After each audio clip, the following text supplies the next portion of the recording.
Meus irmãos, nós saudamos a todos com a paz do Senhor.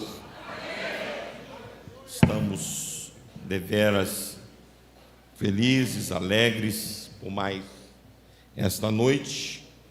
E se os irmãos estavam saudosos, nós muito mais. Apenas 15 dias, mas faz falta essa comunhão e sentir, de perto este amor que os irmãos têm por nós. Mas mesmo de longe, a gente recebeu todas as mensagens de oração, de jejum, de clamor ao Senhor pelas nossas vidas, e o Senhor, por sua graça, nos abençoou. Foram dias muito cansativos, porque foram dias corridos de um lado para o outro, mas foram recompensadores para a glória de Deus. Eu quero agradecer à igreja, as orações, quero agradecer aos obreiros, aos pastores, aos obreiros, que o Senhor continue nos abençoando, assim como levei a saudação da igreja brasileira para os Estados Unidos, a gente está trazendo a saudação da igreja dos Estados Unidos para a igreja brasileira, e os irmãos estão esperando uma grande caravana lá no ano que vem, Então vamos preparando aí para a gente invadir a América no que vem, uma grande caravana para a glória do nome do Senhor Jesus Cristo. Tivemos um início, eu não vou entrar em detalhes da viagem, porque o tempo não permite. À medida que os dias vão passando, a gente vai contando um detalhe ou outro, mas o início foi bem desgastante. Nós alugamos um carro o nosso propósito era fazer a viagem de carro de Orlando até Boston, e no caminho ir visitando alguns amigos, entre eles uma prima da minha esposa que mora em Washington. Mas alugamos um carro numa locadora que não pode sair da Flórida, e a gente não sabia, e nós já tínhamos andado aí 1000 e tantos quilômetros, já estávamos a 3 horas de Washington, e o carro foi bloqueado, e a gente ligou para a locadora, e a locadora disse: o carro tem que voltar para Orlando. Nós andamos de volta 1000 e tantos quilômetros de volta para entregar o carro em Orlando. Ainda bem que eu dirijo, minha esposa dirige, a gente veio revezando no volante, as estradas são muito boas. Chegamos em Orlando de volta já no sábado de manhã, e no domingo de manhã já tínhamos compromisso de pregar lá. Aí os irmãos rapidamente compraram passagem de avião para nós, e aí o restante do trecho, tanto de Orlando para Boston, Boston para Washington, Washington para Myrtle Beach para Orlando de volta, foram feitos de avião. Fomos a Nova York, Washington, visitamos amigos, irmãos, pregamos a palavra de Deus. Os irmãos acompanharam aí nas redes sociais, e foram dias realmente muita glória, muito poder de Deus, e o Senhor, o nome do Senhor, mais uma vez foi glorificado e exaltado. E como falamos de manhã, a igreja nos Estados Unidos, de um modo geral, carece das nossas orações, carece do nosso clamor, porque há um declínio espiritual fortíssimo nos Estados Unidos. Há um esvaziamento das igrejas. Hoje se fecham cerca de 2.000 igrejas por ano nos Estados Unidos. A gente andou de carro bastante tempo. Cada lugar tem dezenas e dezenas de igrejas de todas as denominações, igrejas grandes, igrejas médias, igrejas pequenas, muitas delas fechadas, porque os crentes só querem pensar em dólar. Não tem mais tempo para servir ao Senhor, não tem mais tempo para estar nos cultos.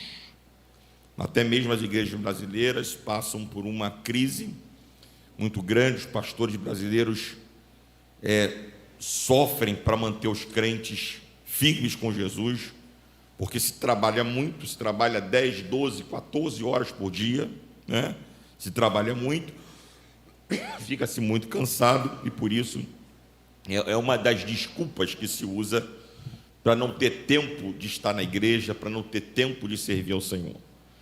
Então a igreja precisa muito das nossas orações, os pastores precisam muito das nossas orações, igrejas se tornando boate, igrejas se tornando casas de show, igrejas se tornando teatro, igrejas sendo alugadas para festa de 15 anos, para casamentos, para aniversários, até com bebida alcoólica, templos que foram consagrados ao Senhor, porque senão o templo não tem como se manter, não tem como manter a estrutura do templo, se não alugar o templo para fazer festas. Então você tem que alugar o templo para fazer festa.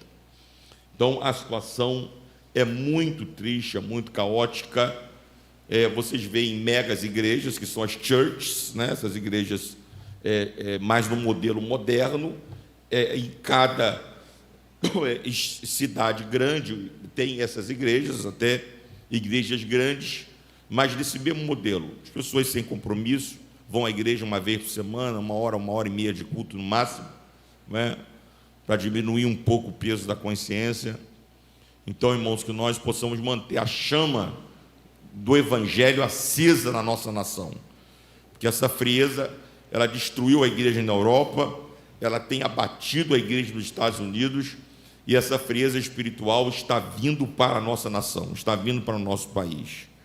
Infelizmente, as igrejas estão se amoldando a esse sistema de culto, a esse sistema de celebração frio, onde não há toque, onde não há abraço, onde não há carinho, e onde só há um bater cartão. Hoje eu vou à igreja, fui à igreja, bati o cartão. A gente não é igreja, a gente vai à igreja, né?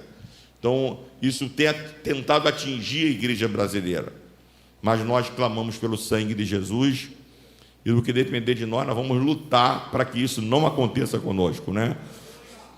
Que nós continuemos acesos, servindo ao Senhor. Os irmãos são muito carinhosos.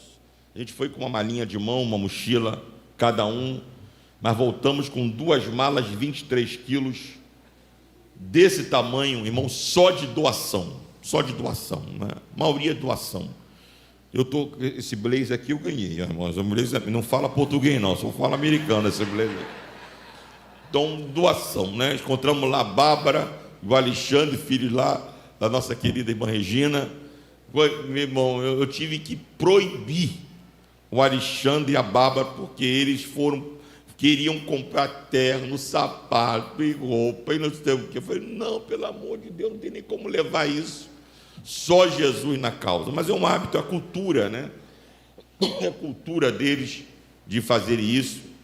E voltamos realmente muito abençoados. Não trouxe dólar nenhum, irmão, não consegui trazer dólar nenhum.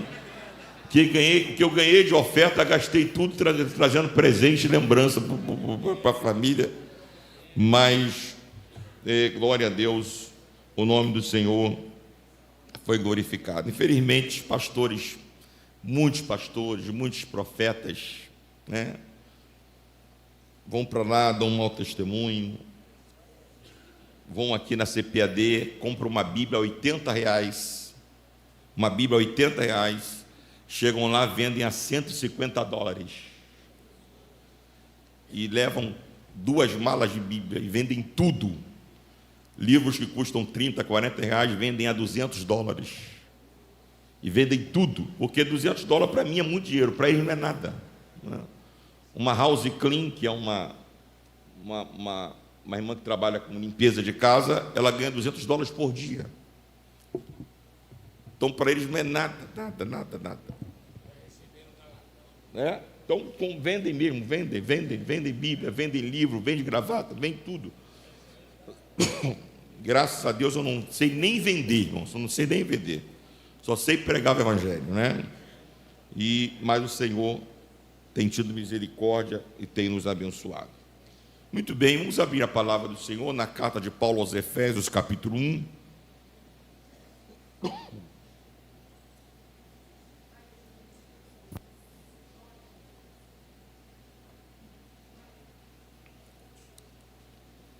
Carta do apóstolo Paulo aos Efésios, capítulo 1. Eu vou ler dos versículos 3 ao 7, depois o 10, depois do capítulo 2, versículo 5.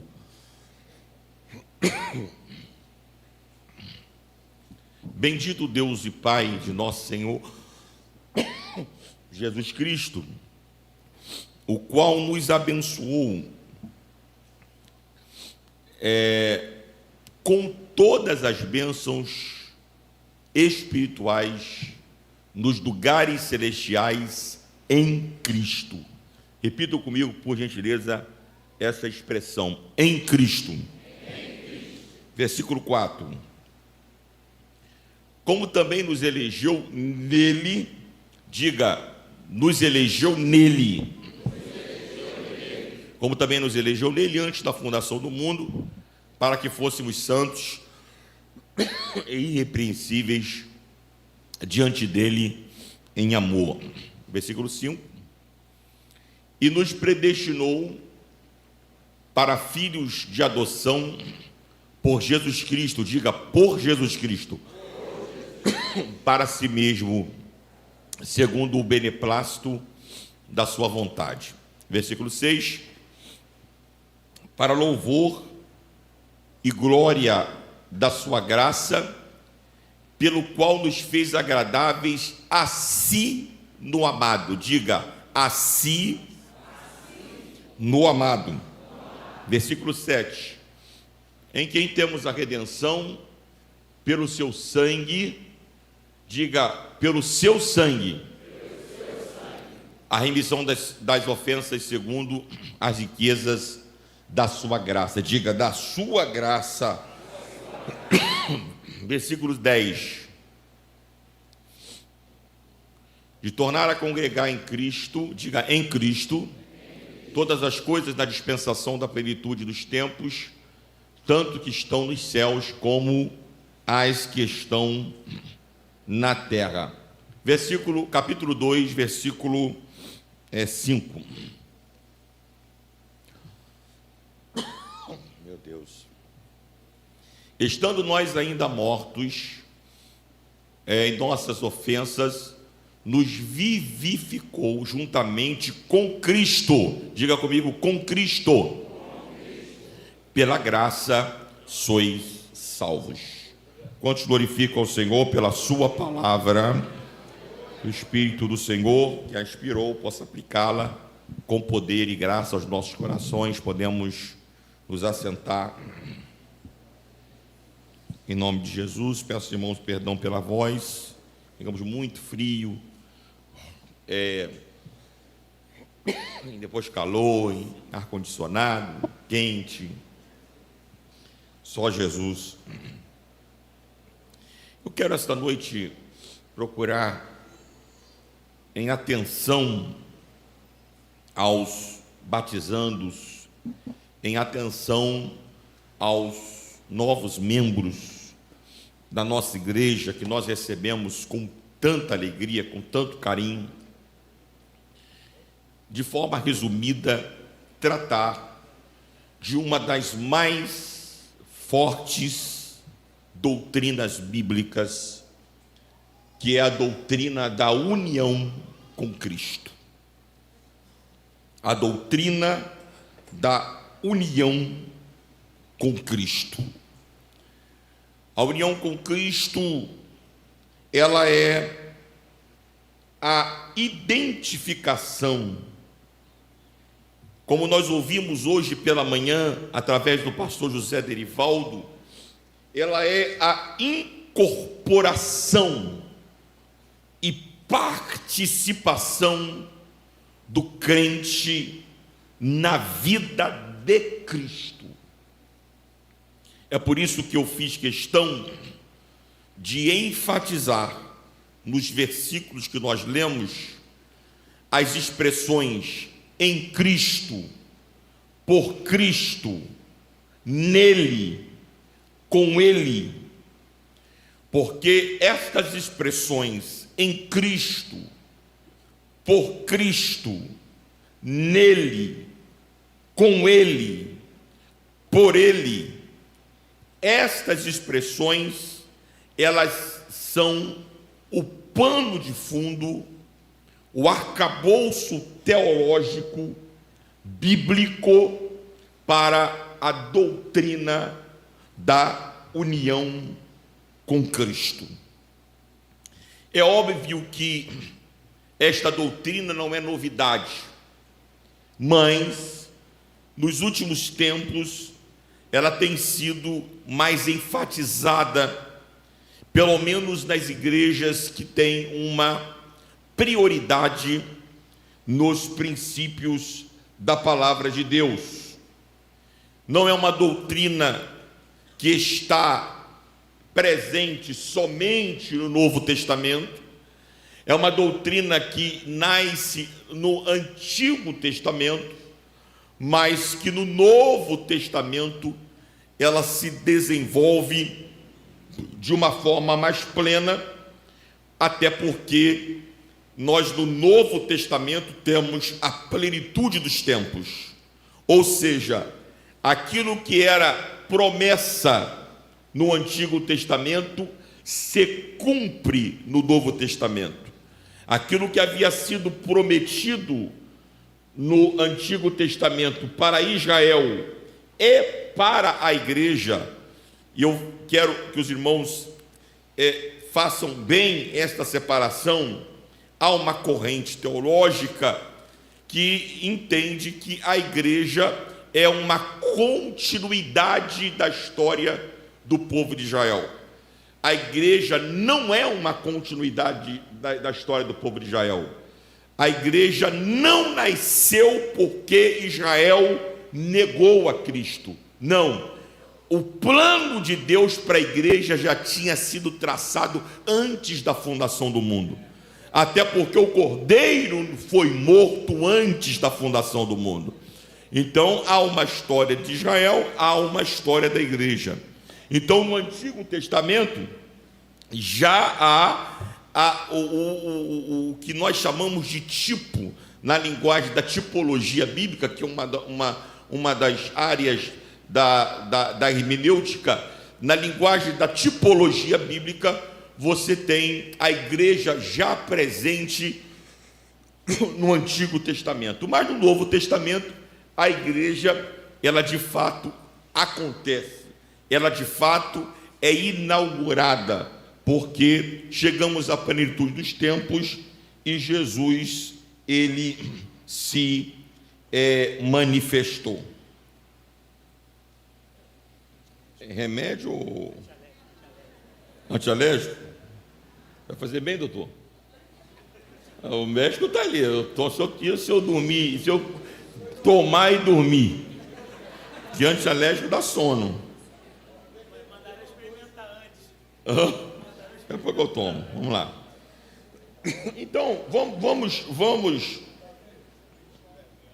vamos então entrar propriamente nesse texto bíblico, porque nesse texto bíblico nós entendemos quais são as bênçãos que a igreja recebe como resultado da sua união com Cristo.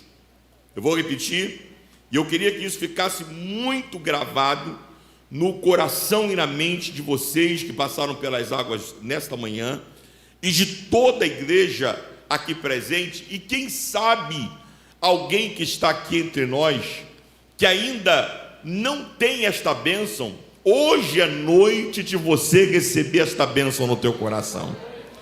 Quais são as bênçãos que nós recebemos como resultado da nossa união com Cristo? A primeira bênção que nós recebemos como resultado da nossa união com Cristo é a redescoberta da nossa identidade. A minha união com Cristo me devolve a minha real identidade. A minha união com Cristo me dá a resposta que filósofos, antropólogos, sociólogos, cientistas do mundo todo, em todas as eras, tentam responder essa pergunta e não conseguem. Mas em Cristo esta pergunta é respondida. Que pergunta é esta, bispo? A pergunta é a seguinte: quem eu sou? Diga comigo essa noite: em Cristo, acabam-se as dúvidas. Diga forte: eu descubro quem eu sou. Queridos, nós vivemos num mundo onde há uma confusão de identidade. As pessoas hoje, embora nasçam com sexo masculino, têm dúvidas se são homens. Embora nasçam com sexo feminino, têm dúvidas se são mulheres. Embora nasçam como humanos, têm dúvidas se são humanos ou são animais. Hoje há no mundo uma confusão de identidade e há um reducionismo quando se procura fundamentar ou responder a esta confusão de identidade pelas lentes da filosofia, pelas lentes da cultura, pelas lentes da psicologia, pelas lentes da antropologia ou da ciência. Tenta-se responder a esta pergunta, quem eu sou, pelas lentes da ciência, e não conseguem, porque a perda da identidade do ser humano não se responde pelas lentes da ciência. A perda da identidade do ser humano só se responde pelas lentes da palavra de Deus. E onde foi que nós perdemos a nossa identidade? Tem vários textos, mas eu vou te mostrar um que você conhece. Romanos, carta de Paulo aos Romanos, capítulo 3, versículo 23. Olha o que o apóstolo Paulo diz aos Romanos, capítulo 3, versículo 23. Leia comigo no 3, 1, 2, 3.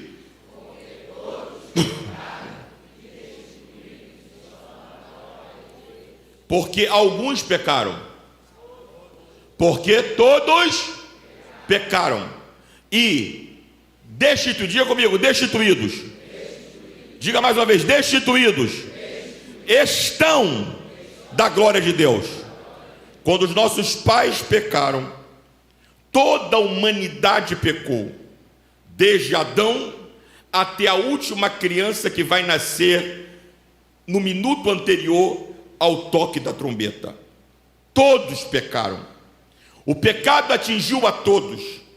E qual foi a principal consequência do pecado? A perda da nossa identidade. Quando nos perdemos de Deus, atenção a esta sentença, e que o Espírito Santo grite isso mais alto ao teu coração do que eu estou falando. Quando nos perdemos de Deus, nós nos perdemos de nós mesmos. O ser humano está à busca de se autoconhecer, pela filosofia, pela ciência, pela antropologia, pela psicologia, e jamais conseguirá auferir resultados positivos, porque nós nos perdemos quando nos perdemos de Deus. Nós nos afastamos quando nos afastamos de Deus. Nós perdemos a nossa identidade quando nos perdemos de Deus. Quando isso aconteceu, todo mundo, de todos os tempos, isso nos afastou de Deus e criou dentro de nós um vazio existencial que a gente tenta preencher com dinheiro, com emprego, com carro, com roupa, com diploma, com casa, com status, com posição, e não conseguimos preencher. É por isso que tem gente que tem milhões e milhões de dólares na conta, mas dá um tiro na cabeça, se joga de um alto de um prédio, porque não consegue preencher esse vazio existencial, porque se perdeu do seu Deus, se perdeu do seu Criador, se perdeu do seu sustentador, se perdeu do amigo de sua alma. Se nós nos perdemos a identidade quando nos afastamos de Deus, só tem uma forma de recuperarmos a identidade: é quando nos voltamos para Deus. Porém, todas essas tentativas de recuperar a identidade, elas se frustram. Você lembra que quando Deus chega no Éden, depois do pecado de Adão e Eva, Adão tinha feito uma vestimenta de figos para cobrir a sua nudez e a nudez de Eva. Resolveu o problema? Não, porque a vestimenta de figo simbolizava o esforço humano para resolver o problema da perda da identidade, e não resolveu. Os homens construíram a Torre de Babel, uma torre que tentava alcançar o céu para recuperar a identidade. Recuperaram a identidade? Não. Foi preciso que Deus descesse, destruísse tudo, porque o homem estava se perdendo.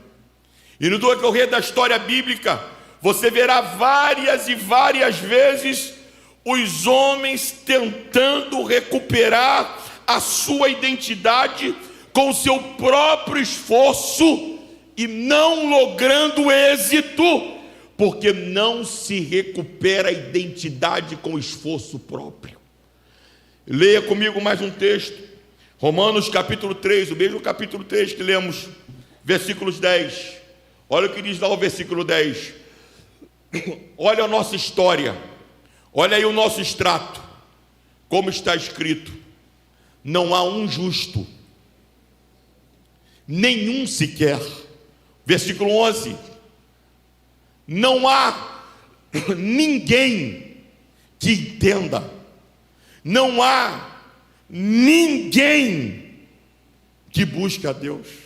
Versículo 12: todos se extraviaram e juntamente se fizeram inúteis. Não há quem faça o bem, não há nem um só. Esse é o caos, essa é a perda total da identidade. E qualquer tentativa humana de recuperar esta identidade se frustra. Você se lembra de Zaqueu, aquele homem pequeno que tentou recuperar sua identidade, mas com esforço próprio?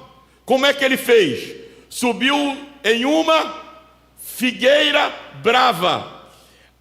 O fato de Zaqueu subir naquela figueira brava por si próprio significa um esforço humano para recuperar a identidade. Mas mesmo subindo naquela figueira brava, ele não conseguiu recuperar a identidade. Ele não conseguiu ver Jesus. Ele não conseguiu ver Jesus. Mas Jesus o enxergou lá em cima da figueira brava e disse para ele: Zaqueu, desce depressa. E quando Zaqueu desceu, Zaqueu já desceu com a sua identidade recuperada. Ele olhou para Jesus e disse: Jesus, eu dou a metade dos meus bens aos pobres, e se alguém eu defraudei, eu restituo 4 vezes mais. Aí Jesus olhou para ele e disse: eis, meu filho, a tua identidade foi recuperada, porque este também é filho de Abraão. Hoje chegou salvação a esta casa, porque o Filho do Homem veio buscar e salvar o que se havia perdido. Só há uma forma de recuperarmos a nossa identidade, e esta forma é em Cristo, em Cristo, em Cristo, em Cristo. Aí eu te convido a ler comigo o capítulo 2 da carta de Paulo aos Efésios. Nós demos o capítulo 1, vamos ler o capítulo 2 da carta de Paulo aos Efésios. Enquanto eu leio, você vai dizendo aleluia, eu recebo, eu tomo posse. Essa é a minha história. Eu não abro mão, como nós cantamos aqui, não há espaço para mais nada. Eu não abro mão da minha vida com Cristo, eu não abro mão da minha vida em Cristo.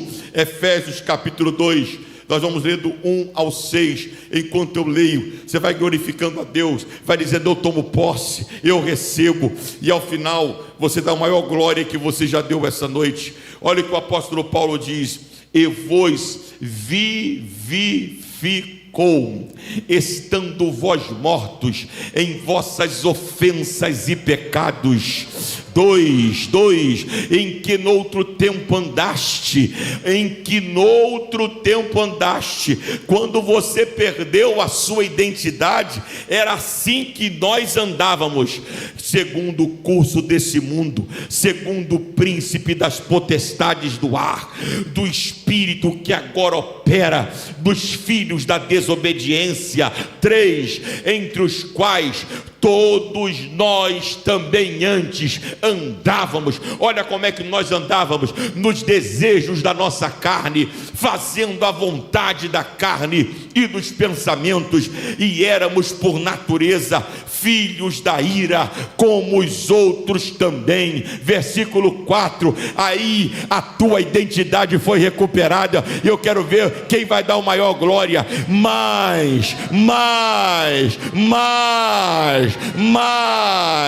Mas Deus, que é riquíssimo em misericórdia, pelo seu muito amor com que nos amou. 5, estando nós ainda mortos em nossas ofensas, nos vivificou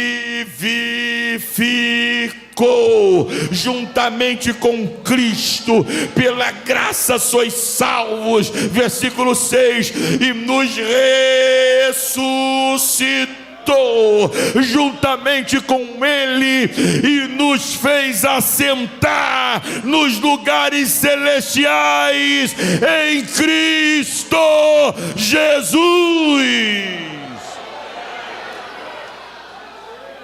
Levanta sua mão e glorifica o nome de Jesus.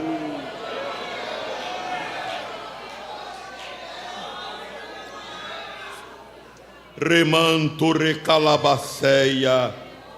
A união com Cristo, a doutrina da união com Cristo. Grave isso: a doutrina da união com Cristo é uma âncora segura e estável para a nossa identidade. Em Cristo eu redescubro quem eu sou. Em Cristo eu tenho a garantia de que eu sou filho amado do Pai, que eu estou nele e que ele está em mim. Em Cristo as nossas diferenças, as nossas falhas, os nossos erros não precisam ser deificados ou divinizados, como em muitos lugares são, mas também não precisam ser negados ou escondidos. Em Cristo eu posso ser o que sou, porque eu só tinha para lhe oferecer os meus pecados, mas mesmo assim Ele me amou.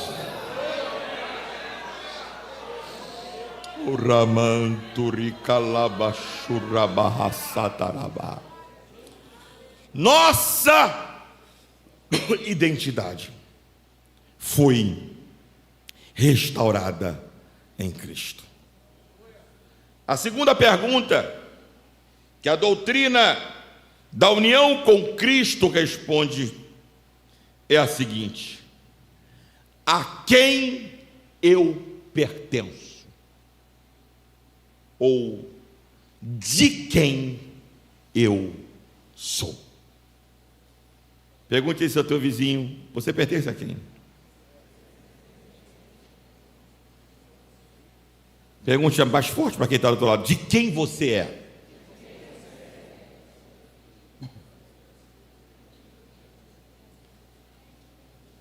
As últimas estatísticas apontam que o mundo está chegando a 8 bilhões de pessoas.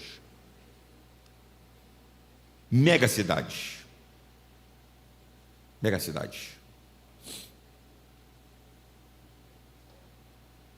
E mesmo assim, tem gente depressiva por estar se sentindo sozinho. Nesse minuto tem gente tirando a vida. E se alguém tiver a oportunidade de perguntar a ela no minuto antes por que você está tirando a sua vida, ela vai dizer: eu estou tirando a minha vida porque eu estou sozinho.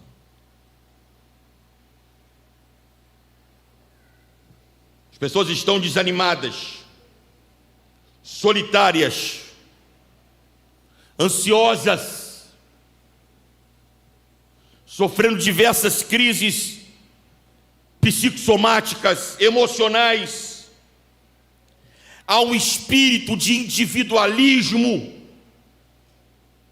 que continua prosperando na humanidade e colhendo seus frutos podres. Os asilos estão cheios de velhinhos com 3, 4, 5, 8 filhos, mas que nenhum deles tem tempo para cuidar dos seus pais.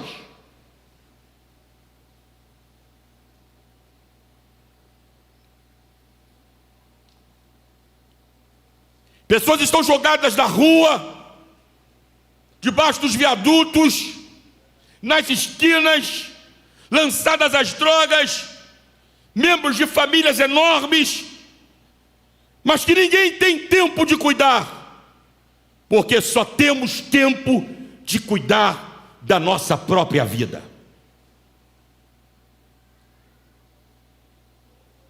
A frase que mais se ouve nos dias de hoje é esta: o que eu tenho a ver com isso?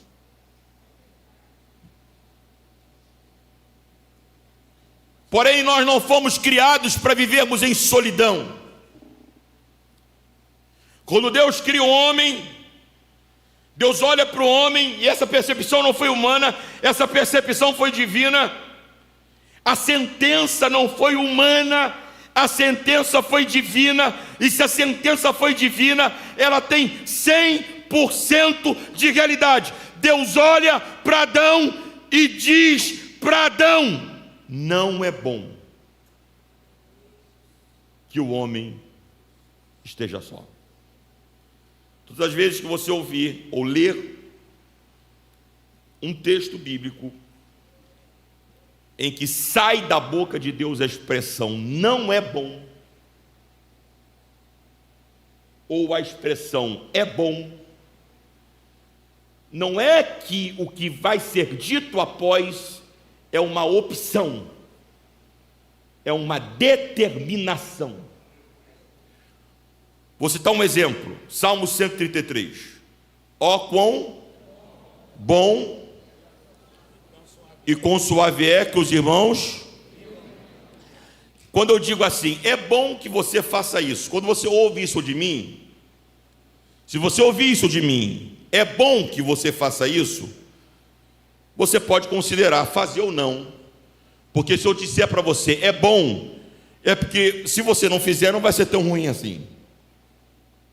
Mas quando Deus diz que alguma coisa é boa, ou quando Deus diz que alguma coisa não é boa, é porque o que Ele vai dizer a partir daí não tem jeito diferente de fazer.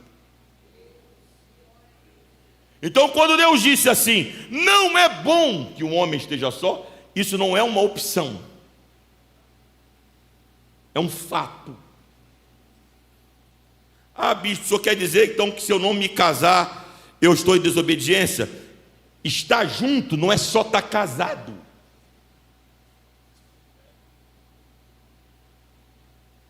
Você pode não estar casado, mas você pode ter alguém que você anda junto. Você pode não, você tem que ter alguém para andar junto. Ah, mas a minha família me abandonou, a minha família me deixou, os meus amigos me abandonaram, os meus amigos me deixaram. Mas é aí que está, em Cristo eu descubro o meu pertencimento, porque se eu não tenho uma família lá fora, olha aí o teu lado, olha aí o teu lado, olha aqui o teu lado, olha a tua família aí, aperta a mão de quem está do teu lado e diga, você é minha família, eu sou tua família, conta contigo. Se ele for mais novo, diga, eu posso ser teu pai, ou eu posso ser tua mãe. Se ele for mais velho, diga, você pode ser meu pai, você pode ser minha mãe. Se ele for da tua idade, você pode ser meu irmão. Em Cristo acabou a crise de pertencimento. Em Cristo acabou a crise de pertencimento. Em Cristo nós somos família de Deus.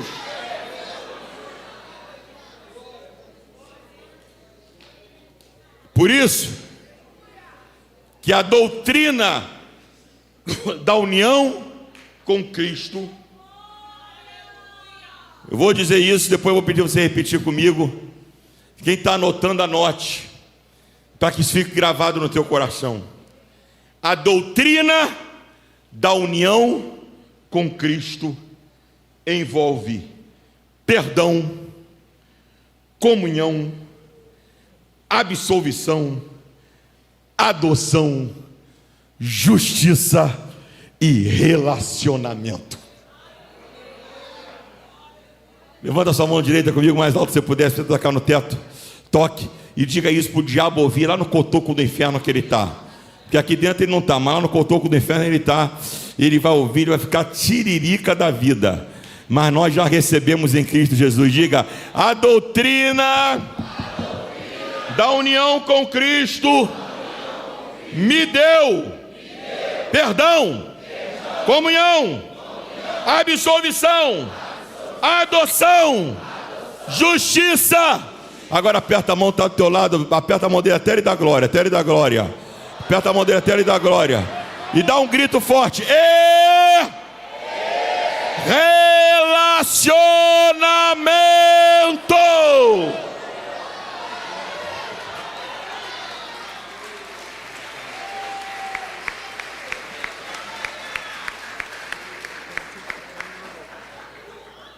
Em Cristo não fomos apenas perdoados nem absolvidos, mas em Cristo ganhamos uma nova família. Efésios capítulo 1, versículo 5. Nós lemos, vamos repetir. E nos predestinou, diga, predestinou. Para filhos, para quê? Para quê? Para bastardos? Para quê? Você não pode ser mais órfão. Você não tem problema de orfandade. Você não tem problema de falta de pai. Você é filho de Deus. Vou repetir, isso é dar uma glória melhor. Você não tem mais problema de orfandade, de falta de pai. Você é filho de Deus. E nos predestinou para filhos de Deus, de adoção, é por isso que eu fiz questão de enfatizar, por, em, com, nele, por ele, porque todas as bênçãos, elas são canalizadas em Cristo. Ninguém é predestinado antecipadamente para o inferno. Ninguém é predestinado antecipadamente para o céu. Nós somos predestinados para o inferno se abrirmos mão da união com Cristo. Mas se passarmos por Cristo, somos predestinados para a eternidade com Ele. Capítulo 2, versículo 19. Capítulo 2. Meu irmão, nós vamos ler. Se você não der um glória agora, eu vou embora. Vou voltar para os Estados Unidos. Capítulo 2, versículo 19. 1, 2, 3, bem forte. Vamos lá.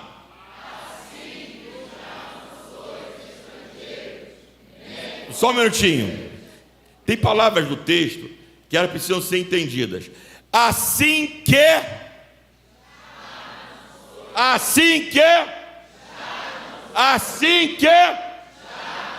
Então, antes de, eu não era. Agora que eu estou, eu sou. Então, o já mudou a minha história. Você entendeu? Então vamos ler. 1, 2, 3.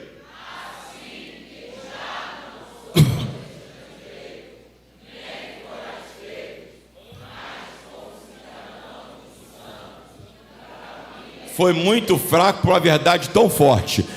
Mais uma vez. 1, 2, 3.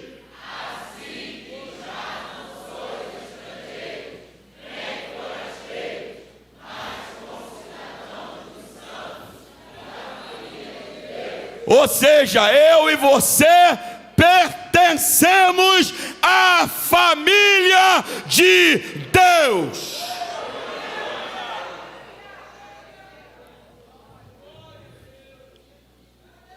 Se não há em nós desejo de estar nesse ambiente de adoração, se esse ambiente de adoração, de família, irmão, vocês não sabem a saudade que eu fiquei de vocês. E eu estava na família lá, que também é de Deus, mas não é minha família aqui, não é meu sangue aqui. Teve um dia que eu sonhei com os meus filhos, eu acordei chorando, porque eu não estava em casa.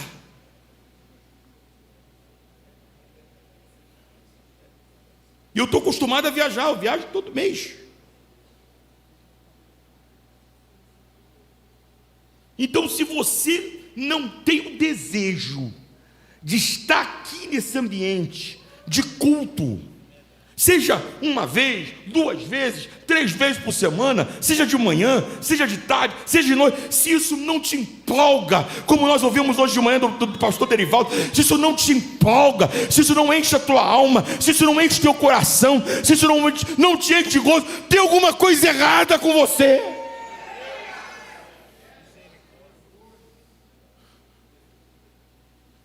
Se você consegue ficar 1 mês, 2 meses, 3 meses, 4 meses, sem se aproximar da mesa do Senhor, sem participar do pão e do cálice, tem alguma coisa errada com você.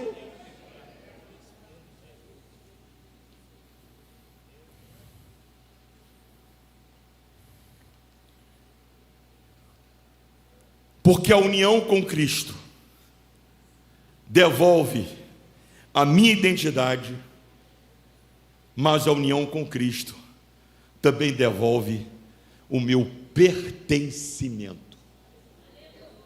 Eu era estrangeiro, mas agora eu sou cidadão e membro da família de Cristo. Levanta as suas 2 mãos o mais alto que você puder, mais alto que você puder. Se puder, toca no teto, toca e diga: eu era estrangeiro, mas agora eu sou cidadão e membro da família de Cristo. Quantos podem exaltar, aplaudir e glorificar o nome.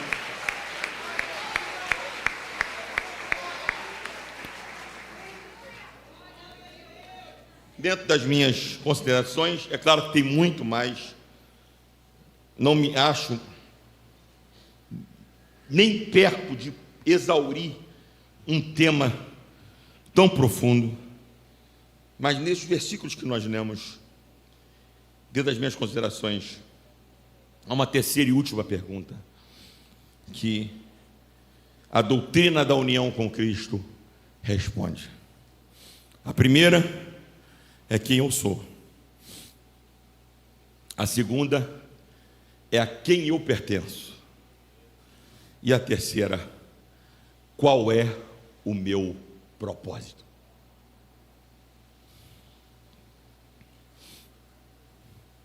Em Cristo, nós descobrimos qual é o nosso propósito. Se falta-nos propósito, escreve, anota e grava. Se falta-nos propósito, é porque falta-nos Cristo. Se falta-nos propósito, é porque falta-nos Cristo. Porque em Cristo nós descobrimos qual é o nosso propósito. Em Cristo, nós somos convidados a estar no mundo sem ser do mundo. Em Cristo, nós somos convidados a participar do mundo. Entenda bem o que eu estou dizendo, porque a gente participa do mundo. Você trabalha onde? Você trabalha onde? No mundo. Você mora onde?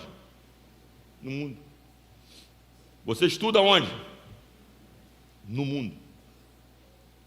Você faz compra onde? No mundo. Você vende aonde? No mundo. Então, em Cristo, eu sou convidado a participar do mundo, mas não participar do mundo do meu jeito, da minha maneira, mas a participar do mundo do jeito de Deus, da maneira de Deus. É em Cristo que nós vivemos, nos movemos e existimos. Ao sermos recebidos em Cristo, ao sermos inseridos na comunhão com Deus, nos tornamos livres. Livres, não livres para seguir os desejos da nossa carne, porque quando seguíamos os desejos da nossa carne, não seguíamos porque estávamos livres, seguíamos porque éramos escravos. Mas em Cristo, quando fomos libertos para servirmos a Ele e obedecermos a Ele. É por isso que há uma distorção da doutrina da graça, que é chamada hoje da hipergraça, ou da graça barata, que é aquele ensino que está adentrando nas nossas igrejas sutilmente, dizendo que você já foi perdoado dos pecados que você cometeu, dos pecados que você comete e dos pecados que você cometerá. Então, não interessa se você fuma, se você bebe, se você joga, se você adultera, se você se prostitui, se você rouba. Tem um pastor, inclusive, que disse: você pode estar num motel com uma mulher que não é sua, com o nariz cheio de cocaína, se você infartar e morrer, e você já for salvo, você vai se encontrar com Jesus na glória.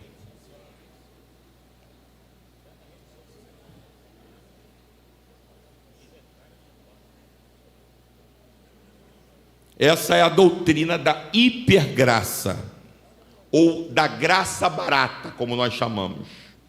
Uma graça que não te liberta do pecado, mas te libera para até se você quiser pecar.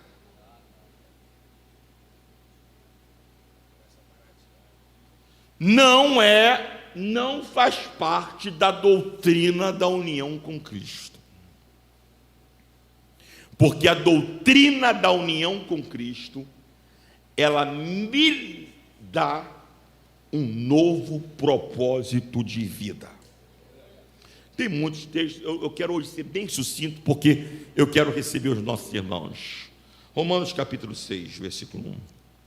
Carta de Paulo aos Romanos capítulo 6.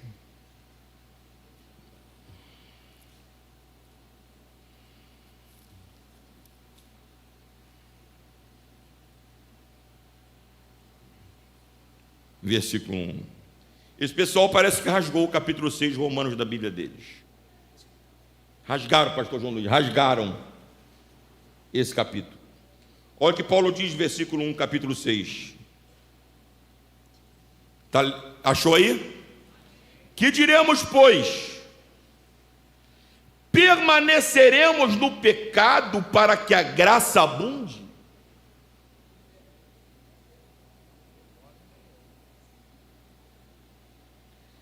Essa doutrina da hipergraça, da graça barata, não é nova, pastor. O berço de fundo dela é o gnosticismo. Lá no primeiro século da igreja. Já estava solapando a igreja lá no primeiro século. Eles ensinavam, uma parte do gnosticismo, ensinava que quanto mais você pecar, mais a graça de Deus abunda sobre você.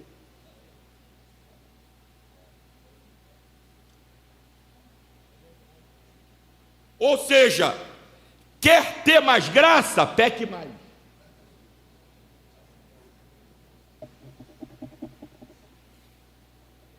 Aí Paulo está dizendo aqui no versículo 1, combatendo a doutrina do gnosticismo.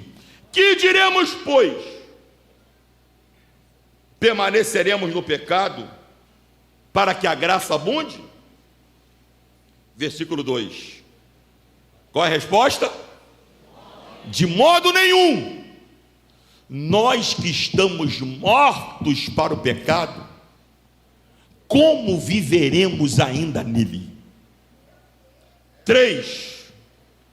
Ou não sabeis que todos quanto fomos batizados em Cristo Jesus, atenção, vocês que foram batizados hoje, Paulo aqui está olhando para a cerimônia do baptismo, que o pastor Derivaldo hoje deu. Não é só a cerimônia do batismo, da imersão nessa doutrina da união com Cristo. Aqui foi só um simbolismo. Mas precisa acontecer na nossa vida a imersão nessa vida nova. Ou não sabeis que todos quantos fomos batizados em Jesus Cristo, fomos batizados em sua morte? Agora o versículo 4, nós vamos ler juntos. Se você crer, no final você vai dar uma glória que vai arrancar esse teto. 1, 2, 3.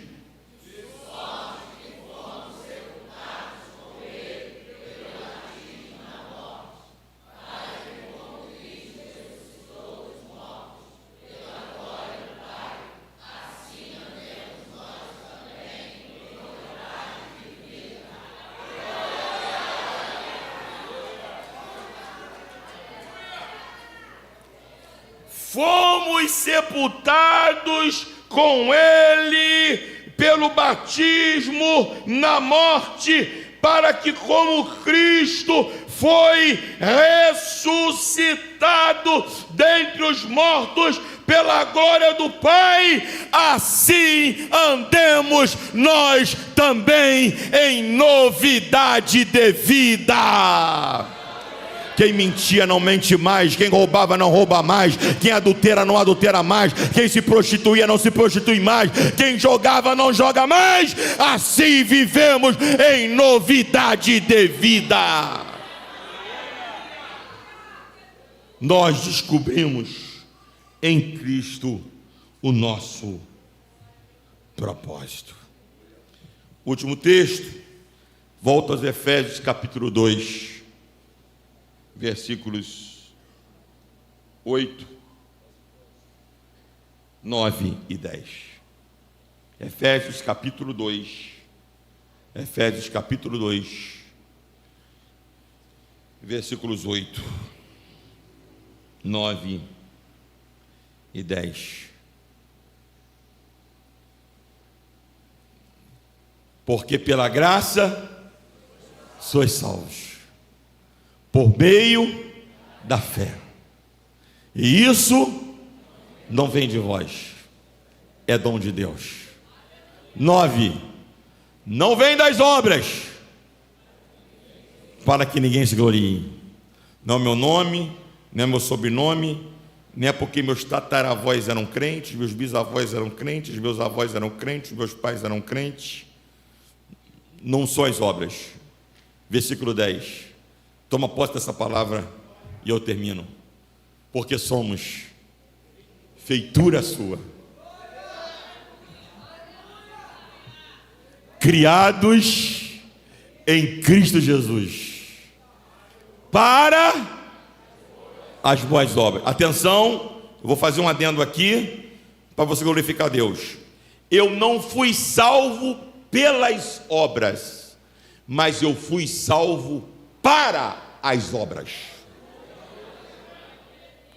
As obras não são a origem da minha salvação, mas é o propósito. Porque somos feitura sua, criados em Cristo Jesus, para as boas obras, as quais Deus preparou para que andássemos nelas. Há um novo caminho a ser trilhado. E esse caminho é Jesus Cristo.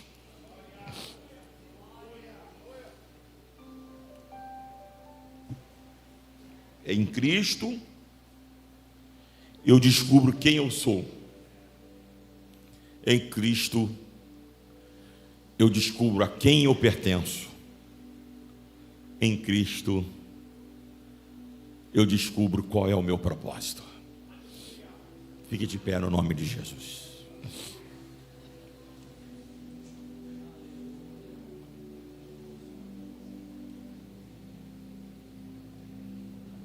Curve a sua cabeça. Feche os seus olhos.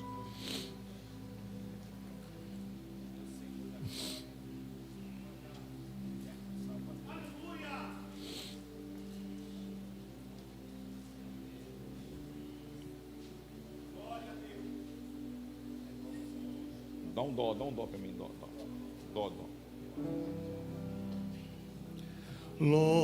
Longe do Senhor andar, no caminho de horror, pois Jesus não perguntava nem queria o seu amor. A igreja cante bem forte. Oh, porque Jesus me ama, eu não posso explicar. Há um convite aqui essa noite a você. Mas a ti também te chama, pois desejas te salvar. A igreja com os olhos fechados, a fonte curvada, a palavra de Deus foi pregada, nosso compromisso foi cumprido. E você que está aqui essa noite, que ainda não tem essa experiência da união com Cristo, você pode tê-la essa noite. Se hoje ouvirdes a voz do Senhor, não endureçais o vosso coração. Sem Cristo, meu amigo, minha amiga, você não sabe quem você é. Sem Cristo você está completamente perdido. Você sabe por que você está assim perdido, desorientado? É porque falta Cristo na tua vida. Sem Cristo você não tem a noção do pertencimento, a quem você pertence. Você se sente sozinho, solitário, porque te falta Cristo. Sem Cristo você desconhece qual é o teu propósito de vida, para onde você está indo, qual é o caminho que você precisa trilhar. Sem Cristo essa pergunta não se responde. E hoje nós queremos te dar esta oportunidade. A igreja está orando por você. Se alguém te trouxe, essa pessoa também está ao seu lado, intercedendo por você. Se não te trouxe, há uma família aqui que está te esperando, para que você essa noite possa sair daqui com esta certeza que você está unido a Cristo. Onde está a primeira pessoa que nessa noite quer aceitar Jesus como Salvador, que nesta noite quer se unir a Cristo, que esta noite quer receber a Cristo como seu Senhor, como seu Salvador, ou que está afastado dessa união, está frio, está distante, está afastado dessa união, e nessa noite quer se reconciliar com o Senhor, quer voltar para Jesus. Onde está a primeira pessoa? Levanta sua mão comigo assim. Eu quero orar com você essa noite, em nome de Jesus. A oportunidade está aberta. Não volte para casa sem esta certeza. Não volte para casa sem esta bênção. Aqui embaixo, lá na galeria, onde está a primeira pessoa que nesta noite quer receber a Cristo, quer se unir a Cristo, ou quer voltar para Cristo? Aonde está? Levanta a sua mão comigo assim. Eu quero conhecer você, meu amigo, minha amiga, em nome de Jesus. Aí está vindo uma alma para Jesus. Aplauda ao Senhor. Aplauda, aplauda mais forte. Tem que ter festa no céu. Tem que ter festa no céu. Onde está a segunda alma? Onde está a segunda vida? Em nome de Jesus. Vai cantando bem baixinho, vai cantando. Tenha coragem. Onde está a segunda vida? Que nesta noite quer se reconciliar com Jesus, que quer voltar para Jesus, que quer receber a Jesus como Salvador, que quer se unir a Cristo. Onde está a segunda vida? Eu estou te esperando. Estou te esperando, meu amigo. Você não veio aqui à toa não, minha querida. Você não veio aqui à toa. Tem mais gente aqui. Tem mais gente que Jesus está chamando essa noite. Tem mais gente que Jesus está chamando essa noite. Onde está a segunda alma? Onde está? Venha. Você que está afastado, você que está longe, você que está distante, a oportunidade está aberta para você. Venha. Jesus está te chamando essa noite. Oh, aleluia. Mas a ti Bem te chamo. Vê se tem alguém do teu lado, meu irmão. Você que trouxe alguém, ou que você não conhece essa pessoa que está do teu lado, faça essa pergunta a ela. Se ela não quer essa noite se unir a Cristo, e traga até aqui à frente. não pensa Deixa Deus te usar, seja um evangelista nessa noite. Seja um evangelista essa noite. na minha Oh glória, oh glória. Tem mais alguém? em minha alma Oh glória. A eterna salvação. Vamos cantar com vida. Oh, oh, Jesus me ama, eu não posso desviar.